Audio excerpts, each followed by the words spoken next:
When she turned 18, they gave her a cardboard box, a bus ticket, and a silver locket that had been held in storage for a decade. What she found inside it would unravel a history of sacrifice she never knew and open a door to a place her family had tried to forget.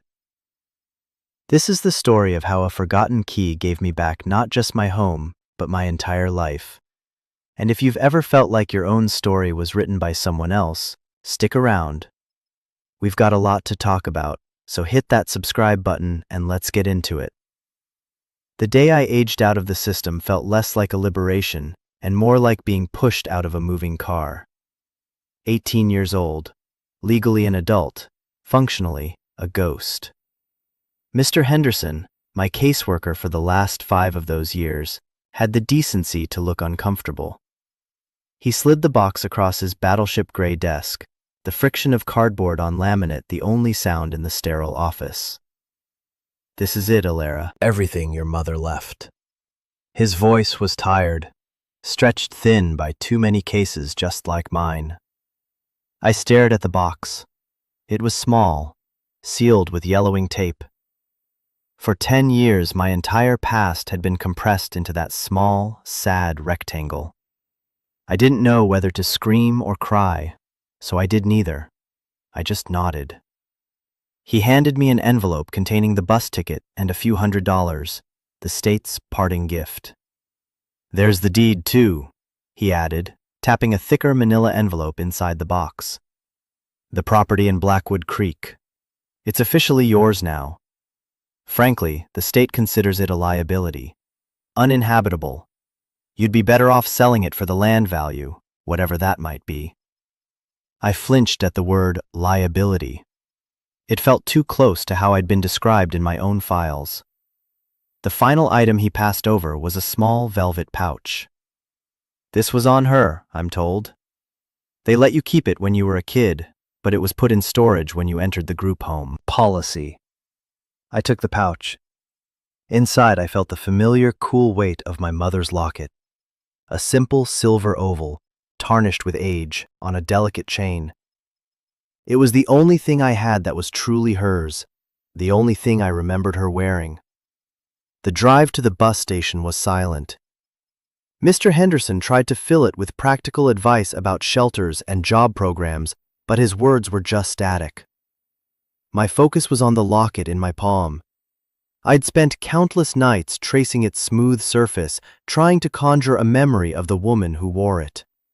Her face was a blur, a collection of half-remembered smiles and the scent of lavender. The official story was a car accident, a single-vehicle crash on a rainy night. I was in the back seat, miraculously unharmed. They said I was lucky. It never felt like luck.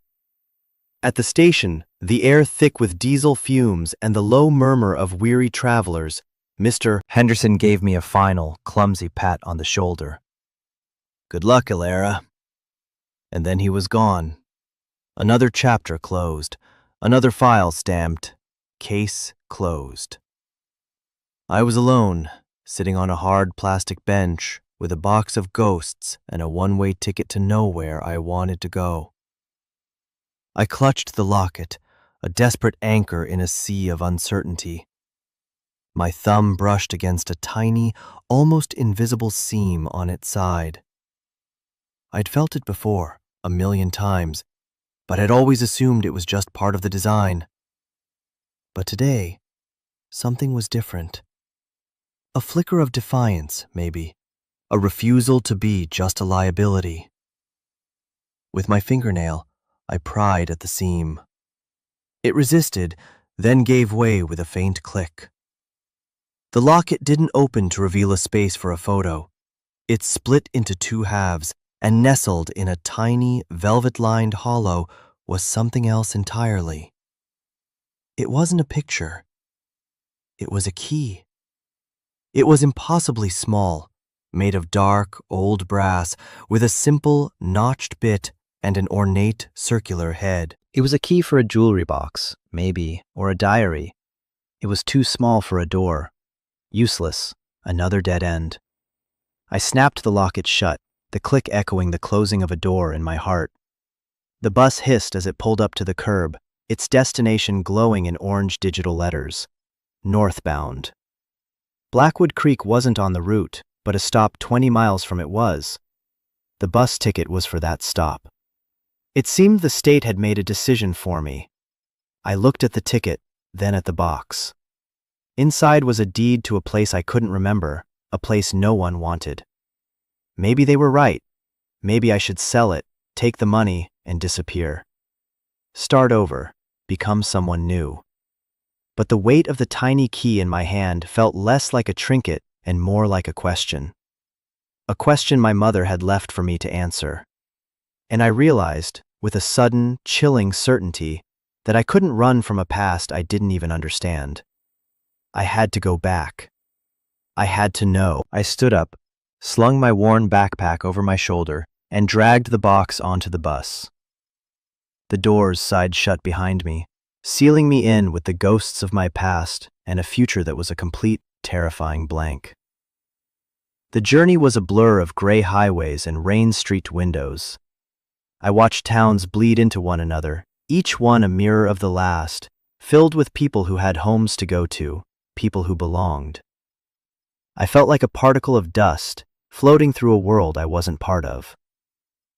I spent most of the ride with the box on my lap, my hand resting on the locket, now tucked back inside my shirt, warm against my skin. I took out the manila envelope Mr. Henderson had mentioned. The deed was inside, on thick, brittle paper. The estate of Sarah Caldwell, it read, followed by a string of legal jargon that meant nothing to me. But below it was an address, 14 Finch Lane, Blackwood Creek. There was also a property tax notice, stamped past due in angry red ink. The amount wasn't astronomical, but to someone with $342 to their name, it might as well have been $1 million. There was a letter attached, from a company called Apex Holdings, LLC. It was dated 2 weeks ago. The letter was polite, professional, and utterly predatory. It offered to purchase the 14 Finch Lane property as is, clearing all outstanding tax debt as part of the deal. It spoke of revitalizing the region, of community development. The offer was for $10,000. The signature was a crisp, impersonal scrawl above the name Marcus Thorne, head of acquisitions. $10,000. It felt like a fortune. It was a clean slate, a new life. An apartment deposit, new clothes, food for months. It was the smart choice, the logical choice. The choice Mr. Henderson would have advised me to take without a second thought. I folded the letter and put it back in the envelope, my stomach twisting. Selling meant letting go of the last physical piece of my mother. It meant agreeing with the state that her home, our home, was just a liability. It felt like a betrayal. I didn't know what I was looking for, but I knew I wouldn't find it by signing a piece of paper and walking away. The bus dropped me off at a desolate crossroads with a single blinking yellow light. The town of Harmony was a gas station, a diner, and a post office. Blackwood Creek wasn't a town at all, just a name on a map for a rural stretch of county 20 miles deep into the woods. The gas station attendant, a woman with kind eyes and a weary face, told me there were no cabs. "Old man Hemlock sometimes gives folks a ride if he's heading that way," she said, pointing a thumb toward a rusty pickup truck parked by the air pump. Old man Hemlock turned out to be a man whose face was a road map of wrinkles and whose silence was as vast as a surrounding forest. He grunted when I told him the address, his eyes flickering with something I couldn't read. Recognition? Pity? "That place is still standing?" he finally rasped, his voice like gravel. "Figured the woods would have swallowed it whole by now." He agreed to take me for $20. The ride was bumpy and quiet. We drove down paved roads that turned to gravel, then to deeply rutted dirt tracks. The trees grew thicker, their branches knitting together overhead, plunging the lane into a perpetual twilight. The air grew cooler, smelling of damp earth and pine. It felt like driving back in time. Finally, he pulled to a stop where the dirt track dissolved into an overgrown field. "This is it," he said, gesturing with his chin toward a break in the trees. "Lane's washed out. You'll have to walk the rest of the way. About a quarter-mile in." I paid him, and he took the money without a word, his gaze lingering on the small box I pulled from the back of his truck. "You planning on staying?" The question hung in the air, heavy with unasked warnings. "I don't know yet," I answered honestly. He just shook his head slowly, a deep sigh escaping his chest. "Some things are better left buried, kid." He put the truck in gear, and with a final, sorrowful look, drove away, leaving me in a cloud of dust and an unnerving silence broken only by the chirping of insects. I stood there for a long moment, the box feeling heavier than it had before. The path he'd pointed to was barely visible, a faint suggestion of a trail swallowed by weeds and creeping vines. A rusted, wrought-iron gate, half off its hinges, marked the entrance. One of the posts still bore a faded wooden sign, the letters barely legible. Finch. Taking a deep breath, I pushed the gate open. It groaned in protest, a sound of long disuse. I hefted the box and started walking, stepping into the shadows of the trees, toward a house I didn't remember and a past that was waiting to be unearthed. The walk was more of a struggle. Thorny bushes snagged at my jeans, and unseen roots tried to trip me with every step. The air was thick and humid, alive with the buzzing of unseen life. After what felt like an eternity, the trees thinned, and I stepped into a clearing. And there it was. The house wasn't just uninhabitable, it was a skeleton. A 2-story farmhouse, its white paint peeled away to reveal weathered gray wood beneath. The porch roof sagged dangerously, held up by one remaining pillar like a weary old man leaning on a cane. Windows were broken, dark eyes staring out blankly. The yard was a wild meadow of waist-high grass and wildflowers, reclaiming what had been theirs all along. A massive oak tree stood sentinel beside the house, its branches draped in Spanish moss, casting long, dancing shadows in the late afternoon sun. It was a ruin, a beautiful, heartbreaking ruin. My heart sank. Mr. Henderson was right. This wasn't a home. It was a teardown. The $10,000 from Apex Holdings suddenly seemed not just generous, but miraculous. I walked up the creaking porch steps, each one groaning under my weight. The front door was still there, its blue paint faded to a chalky powder. There was no lock, just a hole where one used to be. It swung open with a mournful screech. The inside smelled of dust, damp, and decay. Sunlight streamed through the dirty windows, illuminating floating dust motes like tiny constellations. A layer of gray dust coated everything, a decaying sofa, an overturned chair, a pile of what looked like rotted books in the corner. It was as if everyone had left in a hurry and never looked back. I set the box down on a relatively clean patch of floor. It felt strange to be here, an intruder in my own life. I walked through the downstairs rooms, a small living room, a kitchen with rusted appliances and peeling linoleum, a dining room with a heavy wooden table still in its place, as if waiting for a family that would never return. Everything was a faded photograph of a life I couldn't access. Upstairs was the same. 2 small bedrooms. In one, a child's room, the wallpaper was patterned with faded yellow ducks. A small wooden rocking horse lay on its side in the corner. My room. The thought hit me with an unexpected force, a pang of grief so sharp it took my breath away. I ran my hand along the dusty wallpaper, trying to feel a connection, a memory, anything. But there was nothing, just a hollow ache of loss. I spent the next hour just moving through the silence, touching things, trying to piece together the life that was lived here. I found nothing of value, nothing personal. No photos on the walls, no clothes in the closets. The house had been picked clean, either by time or by people. Defeated, I went back downstairs and sat on the dusty floor next to the box. The smart thing to do was to walk back to the road, hitch a ride to town, and call the number on the apex letter. I pulled the locket out from under my shirt. I opened it again, staring at the tiny, intricate key. Old Man Hemlock's words echoed in my mind. Some things are better left buried. What did he know? What was there to bury in a place so empty? I looked around the room, my eyes tracing the lines of the walls, the floor, the ceiling. My gaze fell on the fireplace, a large hearth made of river stones.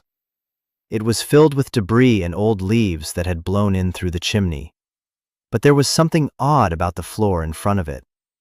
A large, threadbare rug was kicked up at one corner, revealing the dark wooden floorboards beneath. Most of the floor was made of wide, uniform planks, but directly in front of the hearth, there was a section of shorter boards, forming a distinct rectangle about 4 feet by 3. The grain didn't quite match. The seams were just a little too perfect. It looked like a patch, a repair job, or a door. My heart started to beat a little faster. I crawled over and pulled the rug away completely. It was definitely a trapdoor. There was no handle, no ring to pull. The edges were flush with the surrounding floor. But on one side, nestled right against the stone of the hearth, was a small, dark circle. A keyhole. It was tiny, ornate, and dark with age. It wasn't for a modern key. It was for an old one, a small one. With trembling hands, I took the locket from around my neck and opened it. I took out the tiny brass key. It felt impossibly light, impossibly fragile. I knelt down, the rough floorboards pressing into my knees, and pushed the key into the lock. It slid in perfectly. A perfect fit. For a moment, I just knelt there, my hand on the key, my breath held tight in my chest. This was it. This was the reason. My mother had left this for me. She had sealed a part of our house, a part of our story, and given me the only key. I took a deep, shaky breath and turned it. There was a loud, satisfying clunk of a well-made lock disengaging. A mechanism, hidden for years, had been released. I pulled the key out and looked for a way to lift the door. There was a small groove along the edge, just deep enough to get my fingertips under. I pulled. It was heavy, but it lifted. A wave of cool, musty air washed over my face, smelling of cellared earth, old paper, and something else. Lavender. The scent was so faint, so unexpected, it was like a whisper from the past. I propped the heavy door open and peered down into the darkness. A steep set of wooden steps led down into a small, stone-lined room. It wasn't a root cellar. It was too clean, too deliberate. The air was cool and dry, not damp and moldy like the rest of the house. This space had been protected. At the bottom of the stairs, I could just make out the shapes of several large, sealed plastic tubs and a small wooden chest. My phone's flashlight cut a bright, shaky beam through the darkness. The stone walls were solid. The floor was poured concrete. This wasn't part of the original farmhouse. This had been built later, with purpose. I descended the steps carefully, each tread creaking under my weight. The air grew cooler, the scent of lavender stronger. It was coming from a small, dried bundle of flowers hanging from a nail on the wall, a trick to keep the space from smelling stale. A mother's touch. The tubs were neatly labeled in a familiar, elegant handwriting I recognized from the single birthday card I had from her, the one I'd kept hidden in my shoe for years. The labels read, photos, schoolwork, clothes. My life packed away and preserved, but my attention was drawn to the wooden chest. It was older, bound with iron straps, and secured with a simple clasp, not a lock. It felt more important than the rest. I knelt on the concrete floor and lifted the heavy lid. Inside, there was no treasure, no money, no jewels. There was only paper. Stacks and stacks of letters, tied in bundles with faded silk ribbons. And on top of the first bundle, a single thick envelope with my name on it. Elara. My hands were shaking so badly I could barely pick it up. The paper was thick and creamy. I broke the wax seal, which was stamped with the image of a finch. My fingers trembled as I unfolded the pages within. The letter began.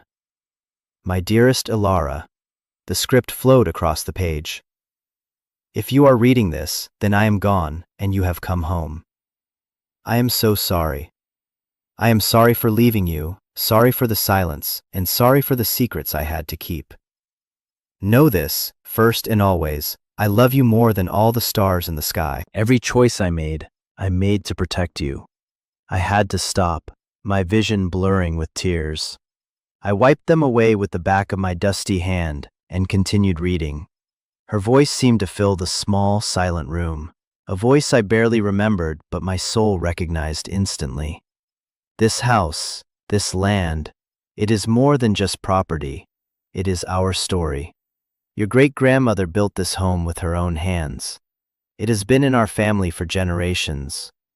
But a few years before you were born, a company, Apex Holdings, began trying to buy all the land in this valley. They want the water rights to the creek. They were ruthless, pressuring everyone, threatening them, running them off their land one by one. But our family refused to sell. This land was our life. My breath caught in my throat. Apex Holdings, the same company from the letter in my box. They were still here, still waiting. They made our lives difficult, the letter continued. They tried everything. Legal challenges, cutting off our access road, lowball offers. When your father stood up to them, he had an accident at the lumber mill. They said it was faulty equipment. I never believed it. After he died, I was alone with you, and they saw me as an easy target. They thought a grieving widow would be easy to scare, but I wasn't. I started fighting back. I started digging into their business practices, their history. I found things, Elara, things they wanted to keep buried. Financial crimes, environmental violations, blackmail. I collected proof. I documented everything. I was going to expose them. They knew it, and that's why they came for me. The letter shook in my hands. The official story, the one I'd been told my whole life, shattered into a million pieces. A car accident on a rainy night. It wasn't the rain.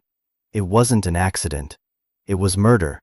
That night, she wrote, I knew they were coming. I had received a threat. I couldn't go to the police.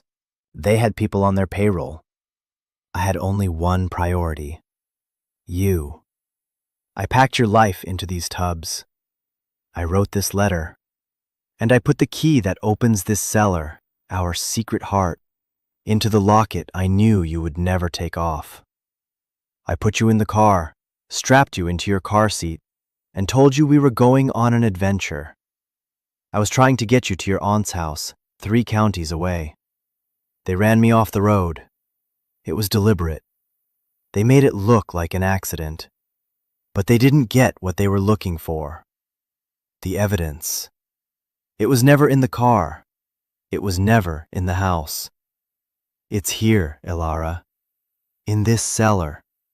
In the false bottom of this very chest. I stopped reading, my heart pounding against my ribs like a trapped bird. I looked at the chest, the false bottom. I ran my hands along the inside, feeling for a seam, a ridge, anything. Near the back, my fingers found a slight indentation. I pressed it, and a section of the wooden floor of the chest popped up with a soft click.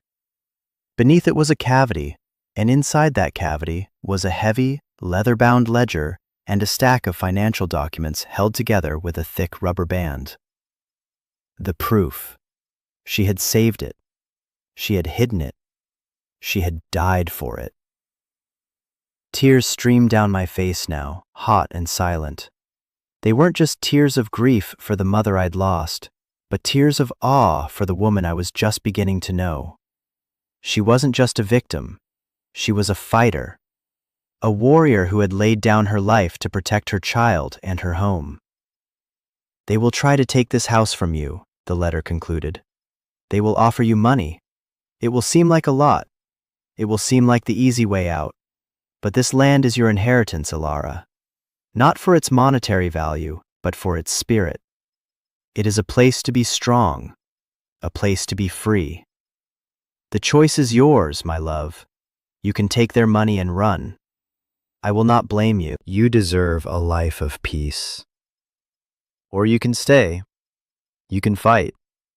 You can finish what I started. The evidence is yours now. Whatever you choose, know that my love is with you always. Be brave, my little Finch. Your loving mother. I folded the letter, my hands slick with tears, and held it to my chest. The cool, quiet cellar seemed to hold its breath, waiting for my decision. For 10 years I had been a ward of the state, a number in a file, a ghost drifting through other people's houses.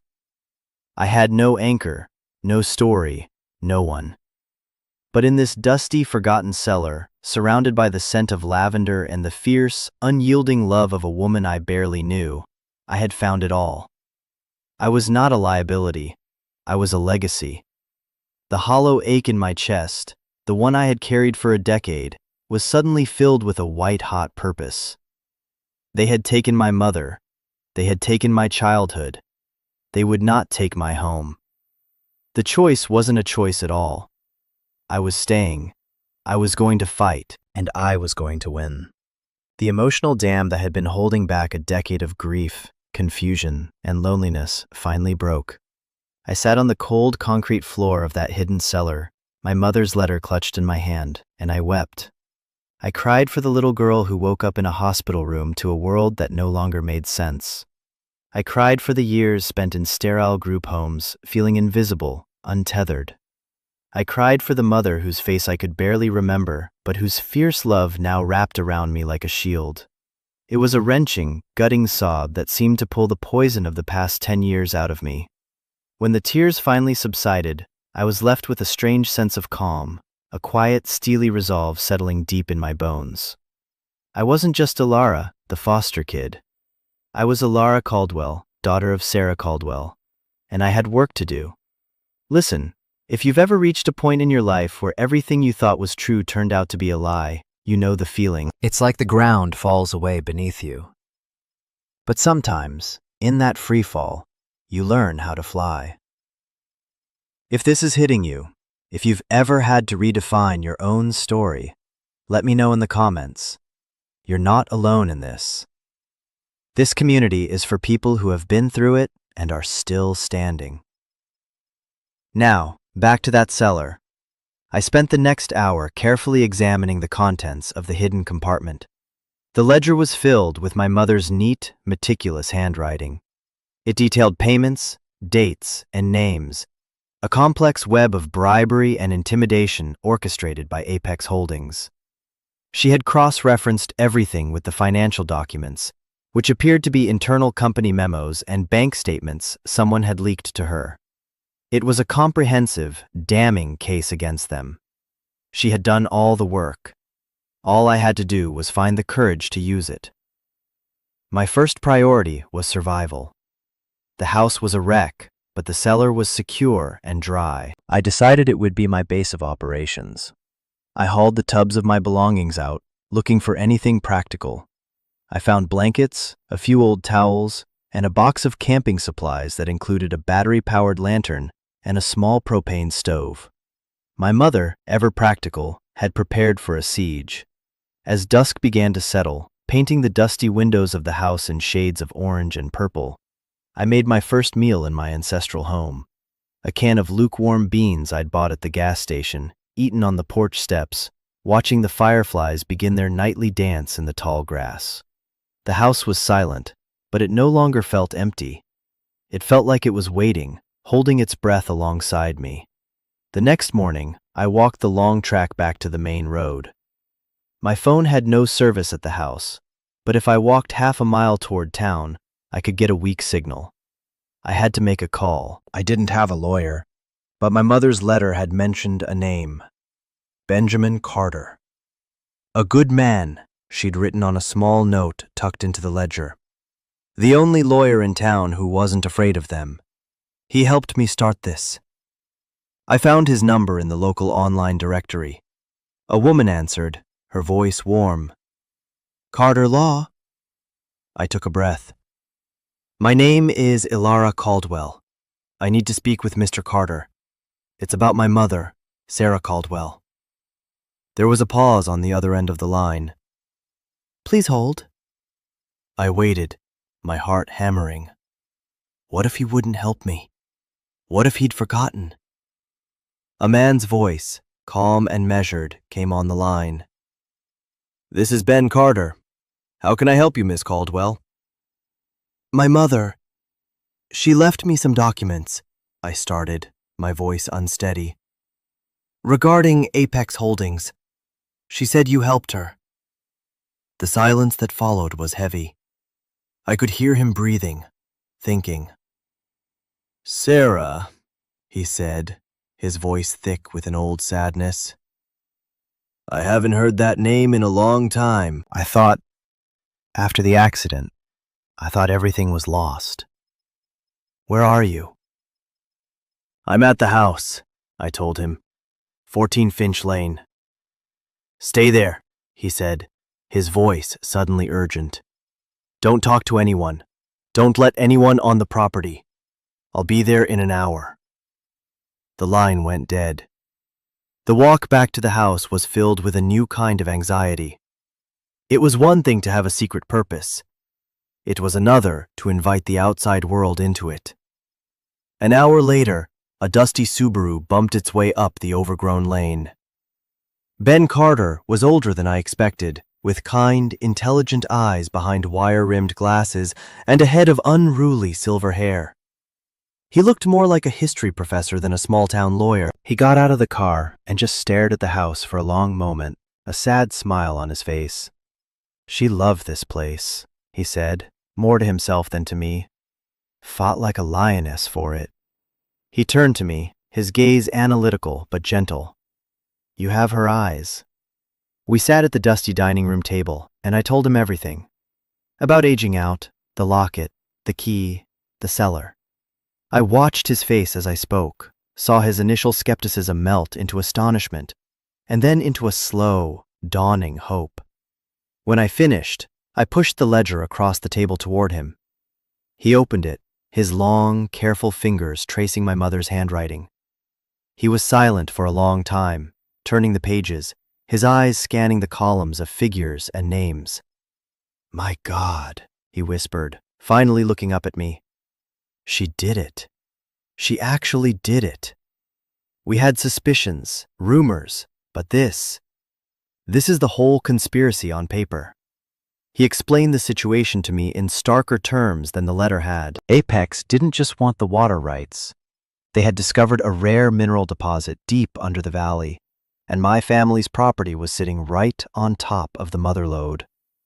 It was worth millions, perhaps hundreds of millions. The $10,000 offer wasn't just an insult. It was a calculated act of fraud. They've been waiting for you to turn 18, Ben explained, his voice grim. They knew the property would transfer to you. They figured a kid who'd grown up in the system would be desperate, would see $10,000 as a lottery win, and would sign it away without a second thought. They've been playing the long game. He taps the letter from Apex that I'd shown him. Marcus Thorne. He's the son of the company's founder. He's ruthless, even more so than his father. He's the one who was running things back when your mother died. A cold dread washed over me. This wasn't some faceless corporation. This was a man who had a name, a man who had, in all likelihood, ordered my mother's death. What do we do? I asked, my voice barely a whisper. Ben closed the ledger and looked me straight in the eye. His expression was serious, a warning and a promise all in one. We have two options, he said. Option 1, we take this ledger to the state attorney general. With this evidence, we could probably put Thorne and his associates in prison for a very long time. It would be a huge public fight. Messy, dangerous. Apex has deep pockets and powerful friends. He paused, letting the weight of that sink in. Option 2, he continued, leaning forward, is we use this as leverage. We go to them quietly. We show them a little of what we have. We make it clear that a public trial would ruin them, and we negotiate a settlement that not only protects your land, but compensates you for the last 10 years and for the loss of your mother. You mean we let them get away with it? The idea felt like a betrayal of everything my mother had fought for. Not get away with it, Ben corrected gently. We make them pay. We force them to sign a binding agreement that protects this entire valley, not just your land. We make them establish a conservation trust. We make them fund it with enough money to ensure no one can ever touch this place again. And yes, we make them pay you a settlement so large you'll never have to worry about money again. It's not justice in a courtroom, Ilara, but it might be a more lasting, practical form of it. Your mother wanted to protect this place. This would achieve that. Permanently. The choice was paralyzing. One path offered vengeance, a public battle for justice that could easily get me killed. The other offered peace, security, and the guaranteed protection of my home. But it meant the men responsible for my mother's death would never face a criminal trial. What would she have wanted? I thought of her final words in the letter. You deserve a life of peace. She hadn't told me to get revenge. She had told me to be brave and to choose. I looked out the window at the ancient oak tree, its branches reaching for the sky like steadfast arms. My mother's goal was to save this land. A public fight, even if we won, could drag on for years, leaving the fate of the valley in limbo. A settlement, if we could force it, would be ironclad. It was the choice of a protector, not an avenger. Option 2, I said, my voice clearer and stronger than I thought possible. We protect the land. We finish what she started. Ben nodded slowly, a look of profound respect in his eyes. All right, he said.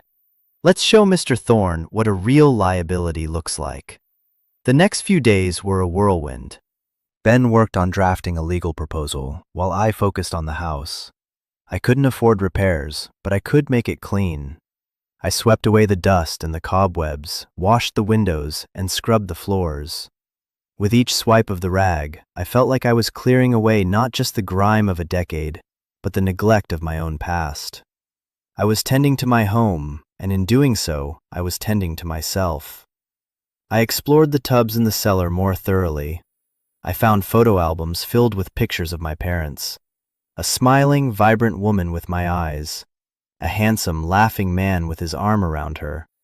Pictures of me as a baby, a toddler, a family. It was painful to look at, a life I'd been robbed of, but it was also healing. It proved that I came from love, a love so strong it had reached across death and time to protect me.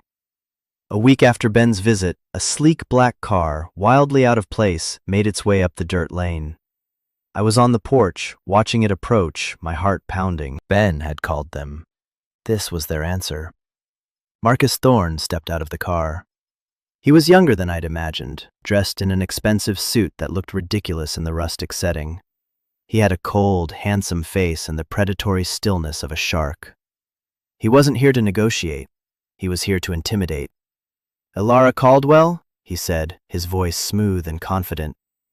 He didn't bother introducing himself. He didn't have to. I just nodded, not trusting myself to speak. I refused to let him see my fear. I'll get straight to the point, he said, stopping at the bottom of the porch steps, looking up at me. My company has made you a generous offer for this worthless piece of land. I'm here to finalize it. I've even brought the paperwork and a cashier's check. He held up a briefcase. My offer is now $15,000. Sign the papers and you can walk away from this ruin and start a real life.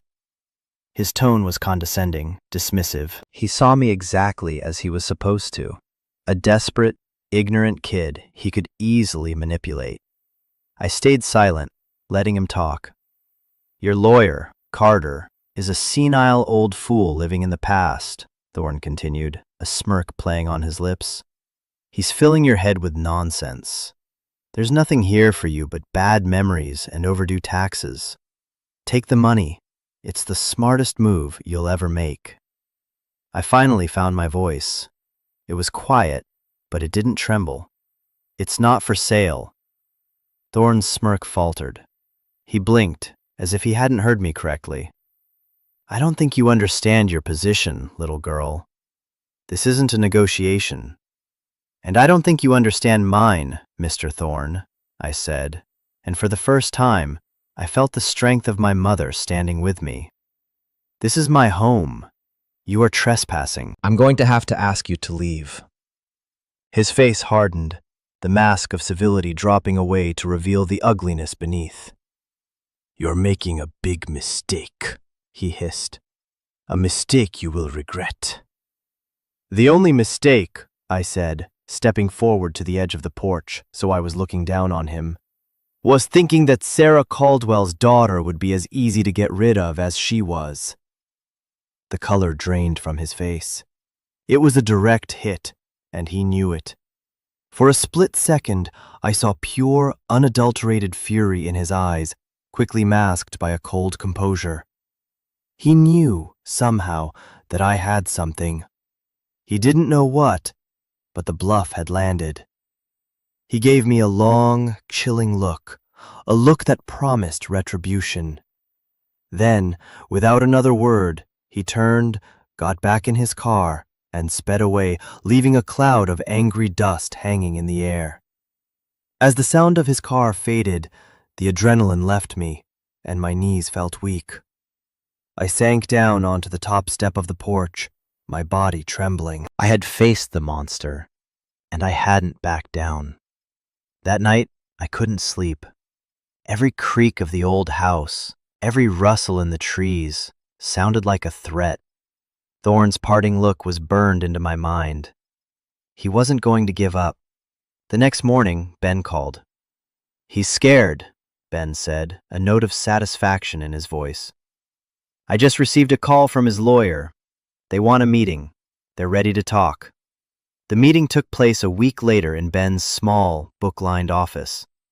It was me and Ben on one side of a polished table, and Marcus Thorne and two expensive-looking lawyers on the other. The air was thick with tension. Thorne refused to look at me, directing all his comments to Ben. His lawyers did the talking, starting with a new offer, $50,000, and a threat of legal action for slander. Ben just smiled calmly.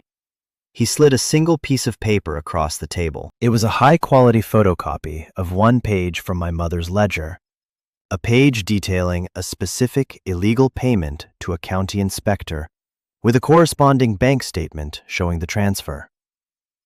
Thorne's lead lawyer picked it up.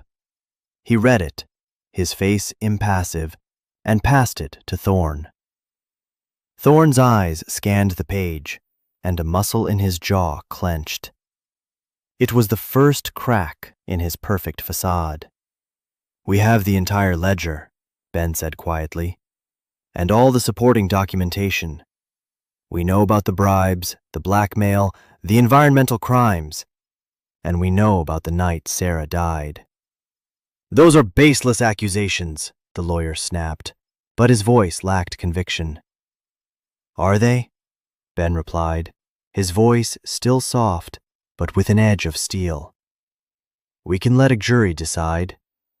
Or you can look at the proposal in front of you. He pushed a folder across the table. Thorne opened it reluctantly.